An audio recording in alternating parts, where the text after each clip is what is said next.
I'm Lars, and this is Ethan. We are here at Miracle at the Freight House. We're excited to be on Between Two Bridges. Miracle at the Freight House is down in the Freight House complex. We are right in between the Farmers Market and Front Street. And so we're actually kind of between two bridges, like literally. That's true. For one more weekend. For one more weekend, that's right. So Miracle has been here through the holiday season. We had a great season. Managed to keep everybody safe and had 0 staff illnesses, pandemic be damned. We're also able to serve over 2,400 people in our time here. And so it's a really successful season. And, if you're able to come in and try our cocktails, thank you so much. We hope you had as much fun as we have had. It was a lot of fun. It was a lot of fun. Yeah. And we actually cheered some people up. It's great. If you didn't get a chance to come in, we are open one more weekend. We'll be open this Friday, Saturday, Sunday, the 22nd, 23rd, and 24th. Come on down and try some Christmas cocktails.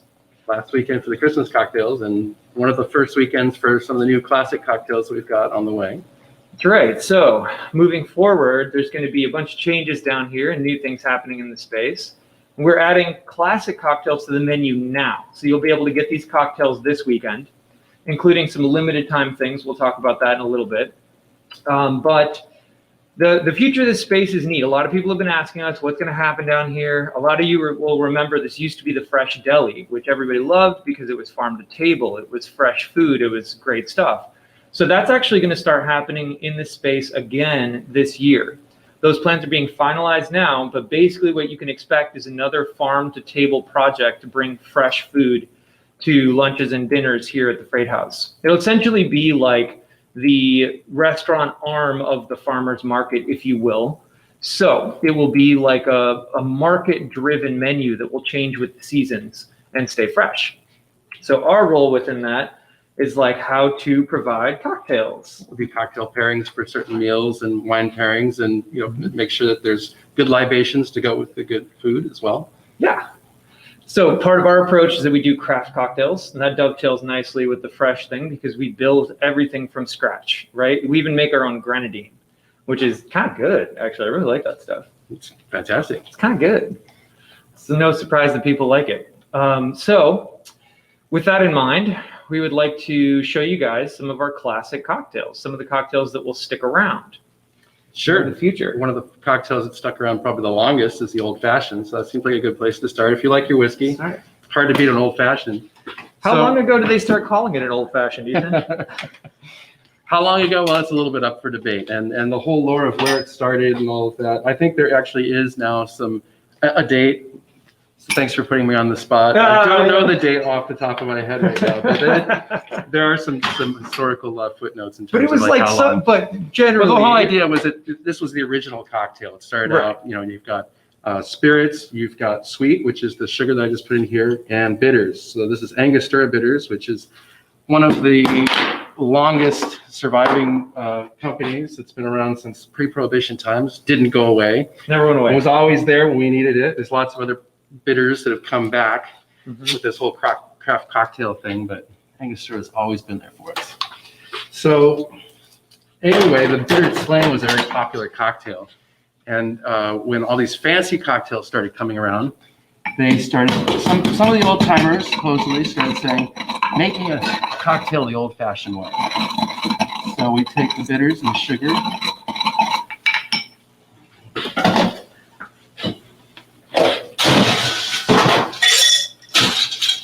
And I like to chill down, dilute the whiskey just a little bit before we put it all together. A couple ounces of rye whiskey makes for a very nice old-fashioned. Use bourbon as well. I like a rye old-fashioned, and I'll probably end up drinking this one, so this is for me. So the mixing glass with fresh ice, you get to chill it down a little bit to temperature, get a little extra dilution. Lots of different ways to make an old-fashioned. I think it's probably not a bad way. This is the way I like to do it. So nice big ice cube.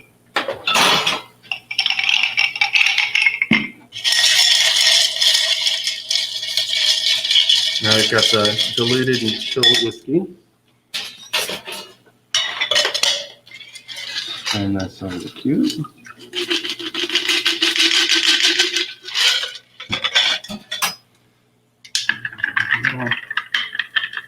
stir there.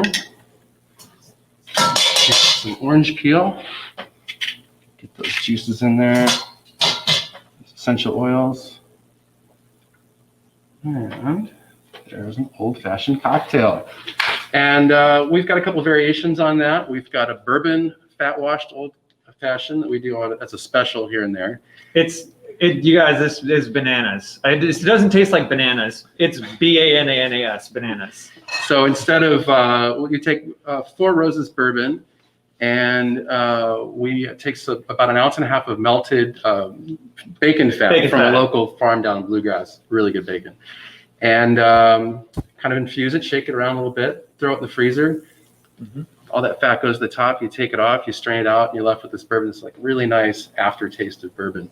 And then we sweeten it with maple syrup instead of the sugar, and it turns out really nice. We also do a non-alcoholic old-fashioned. Oh yeah, that's the newest one, the nouveau fashioned, if you will, which is a really complex drink, and really it looks exactly like an old-fashioned visually. And it tastes like an old-fashioned. Everything except for the bite of the alcohol. It was something that Ethan developed over the course of, 3 days of experiments. 3 whole days of experiments. Yeah, but several batches. several batches. Lots of different tries. I served it to a gentleman the other night, and he said, you guys should patent this recipe. Which I'm not sure you can patent a recipe, but I like where his head's at. He enjoyed it. That was the important part. Oh, we loved it. So the nice thing is it looks like an old-fashioned. It sips like an old-fashioned. You can sit there and enjoy it as you would an old-fashioned. No one has to know you're not having an old-fashioned. And it's pretty tasty. It's very tasty. Yeah. We've got a couple other old non-alcoholic drinks on the menu as well. So something for a little bit, especially if you're doing that dry January, you can come here and still have a good time. And try something new. I mean, they're fancy drinks. Like, the flavors are really interesting. So what's next? What is next? I believe a daiquiri. Ooh, a daiquiri. I love daiquiris. Or a pisco sour. No. But the daiquiri is the classic. It's hard to go wrong with the daiquiri. So we start with a couple ounces of dry rum. A really good dry rum, like a Florida Caña, is, I think, the way to go. And yes, we'll go 2 ounces. Let's see what is next. Yep. Cool. And about 3/4 ounce of lime juice, which we can get out of. Where's my squeezer? It's at the back there, yeah. This is called an elbow juicer. Highly recommend these for home use. It's a really efficient way. It's better than the squash it down onto the things juicers. I don't know what those are called. Yeah.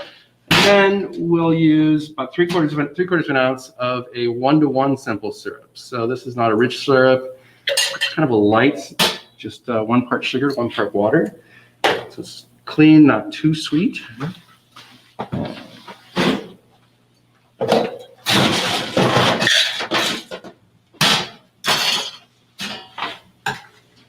get our glass going here, actually.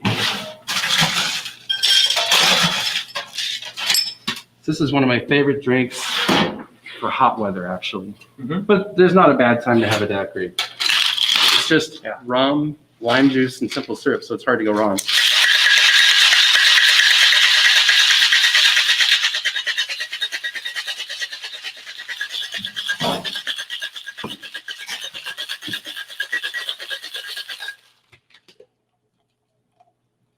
Oh, yeah.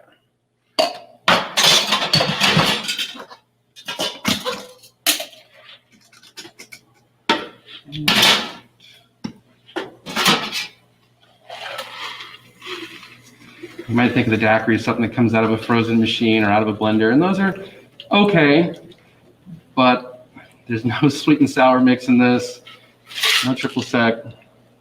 It doesn't get much simpler or easier than that, and it is so delicious, so well balanced.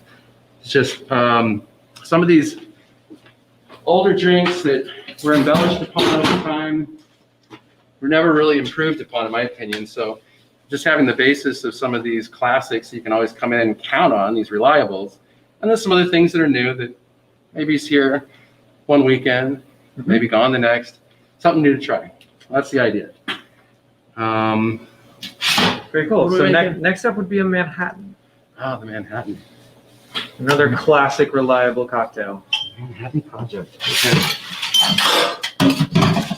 So the Manhattan, again, it's one of the oldest drinks, probably one of the original cocktails. Back when people were drinking a lot more vermouth, very similar to the martini, in that it's a combination of bourbon or rye and vermouth. So the martini, you'd be swapping out vodka or gin with a dry vermouth, but it's basically the same idea. So for a Manhattan, we'll take 2 parts of our whiskey with 1 part of a high quality vermouth, such as Coqui Vermouth de Torino, which we have here. I didn't like this drink until he gave me the good vermouth. It's very much all about the vermouth, and vermouth should be kept in the fridge and not for too long. It's a fortified wine; it goes bad. So, if you're using vermouth, you should be using it quickly. You should be keeping it cold, and know that it'll turn. And if you see vermouth on the shelf, unrefrigerated in the bar, you have no idea how long it's been there. Just order something else. Just get a beer. That vermouth drink is probably not going to be great. So again, need some bitters. Angostura bitters in there.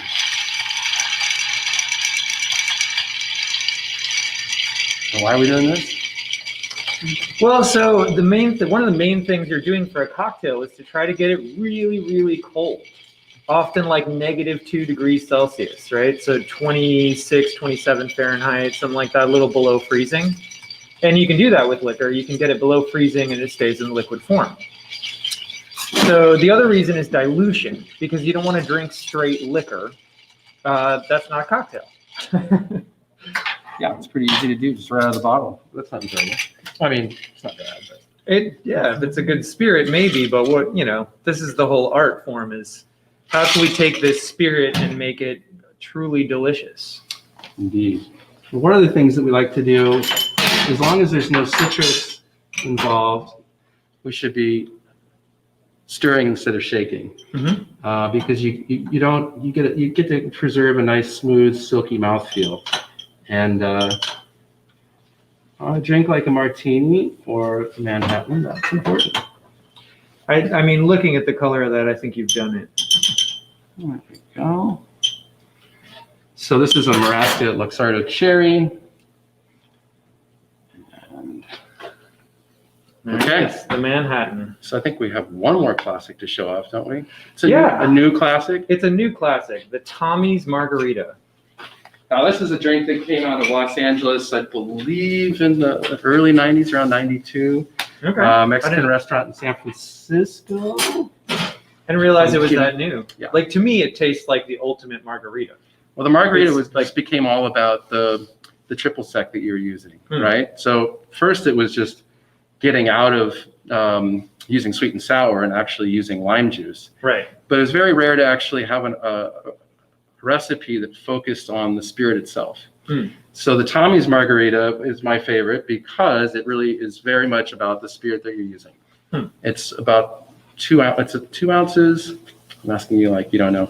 I would have to look at the cheat sheet because I don't know. Yeah, so this is like, if you don't know this one, Cabrita, the goat, is really a fantastic tequila for money. Not hard to beat. 100% agave. So it's a really good one to show off. And 2 ounces of good tequila. Our other half of the wine. Where did my elbow juicer go? Just there. Aha. Stations all over the place tonight.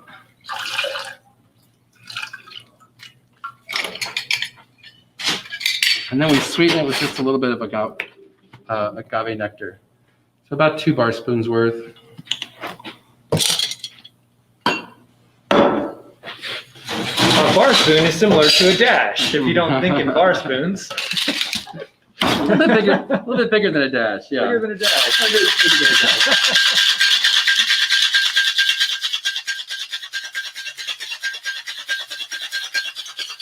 Now, I've tried this a lot of different ways. I've had it over big ice cubes. I've had it up. It's not really a bad way to have it, but this is the way they serve it in the restaurant.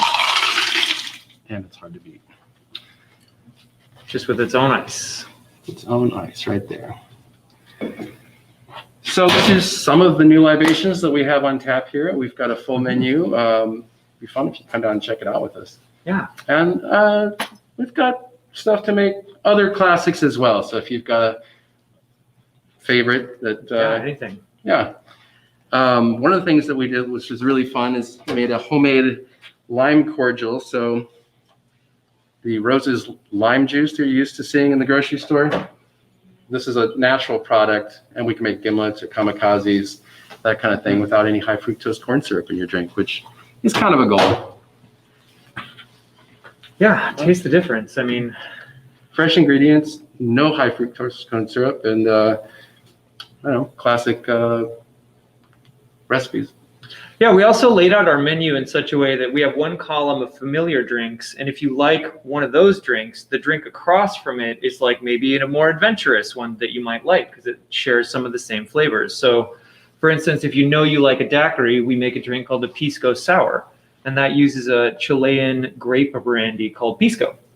But, you know, if you're already in on the daiquiri, you're probably going to like that Pisco Sour. It's delicious. I personally like them both. It's an easy one. That's an easy yes. Sure. Actually, all these drinks are kind of easy yeses. Yes, the Pisco Sour's got lemon juice and egg white, and it's kind of just a little bit more complex, I guess. A little bit more going on. A little creamy, you know, from the egg white. That's what a sour is when you should froth up an egg white to give it a thicker mouthfeel. Close, though. Yeah. Close, yeah. This is what we're doing. It's in the sour family. We're learning. Yeah, it's a larger group, but yes. Okay. Yeah, absolutely. Cool. Pisco Sour is the sour. Yeah. It's good stuff. Do you guys do to-go beverages? Absolutely. Yes, we do. Awesome. I don't have new questions, but I wanted to highlight one of our downtown neighbors, Jennifer Goldsberry. She owns Doodads, and she just says that she loves what you're doing. She makes retro cocktails once a week on one of her Facebook Lives, and so she really is happy that you guys are featuring new old recipes. Good. Hi, Jennifer. Thank you. Yeah. Other good comments where Heidi, she says it all looks delicious. So what a cool idea. And your glasses, are your glasses for sale? Oh, yes, in fact. Yeah, so we've got the T-Rex here. He's super fun. He's got a little hole in the top of his head for a straw. That's probably our most popular one. I mean, you can't go wrong, right? The T-Rex. He's great. And then we have the Christmas Carol barrel. Fa la la la la la la la la. And we have Santa's pants. This is the cheapest and easiest way to get into Santa's pants. And we have a variety of other glasses over here in our little gift shop area. But those glasses will go away after this weekend. This is the last weekend to get the Christmas glassware. So they're part of the whole Miracle franchise that we did, the whole pop-up that we did in November and December. We'll be back this in 2021 for Miracle again, and we'll have the merchandise back as well for that season. And we might do some commemorative glasses here and there. We're to be announced later. But there's some ideas popping around about doing some special events and having a commemorative glass for the event where you have an option to buy the glass with the drink. Yep. We have all kinds of ideas for pop-ups for 2021, you guys. We have way too many ideas. So over the next couple of months, we're going to sort them all out and lay them all out on the calendar, and then we will keep you guys informed as to what is coming down the pipe. Lots of cool stuff happening. You're going to see a lot of changes in this space. Obviously, Christmas is going away, but new things will come in and fill it in. And, please engage with us on Facebook. Like, if you guys have ideas for pop-ups you would love to see, we've had some great ideas come in already. Somebody wanted a Lord of the Rings pop-up, which would be totally wild and engrossing. Somebody wanted a Parks and Rec pop-up. I love that idea. I'm in love with the Big Lebowski, of course. That's kind of has to happen. It kind of has to happen, yeah. Lots of ideas. Yeah, in fact, I think our customers have had more fun coming up, brainstorming with new ideas, as much fun as we have. Yeah. Yeah, totally. Very engaged. Yeah. Very engaged. As soon as it becomes a topic, every time we go back to the table, I got 3 more ideas. It's fantastic. So yeah, if you guys have anything, throw it at us online, please. Love to bring it to life. Will you share the recipes of what you made today on your Facebook page? Be happy to. Yeah. Reach you there. Good. All right, I'm caught up on questions. All right, very good. Okay. Well. Yeah, been fun. It's been fun. Yeah, Come thanks down and see everybody us for this coming. weekend. I'm not sure exactly when we'll be back. Probably March, April, somewhere in there. Yeah, probably end of So- March. End of March at the earliest, I think. Be a little Yeah. bit of a stretch before we're back down here. We will be back, but this is your last chance to see us for a little while. So please come down and see us. Thanks, guys. Thanks so much.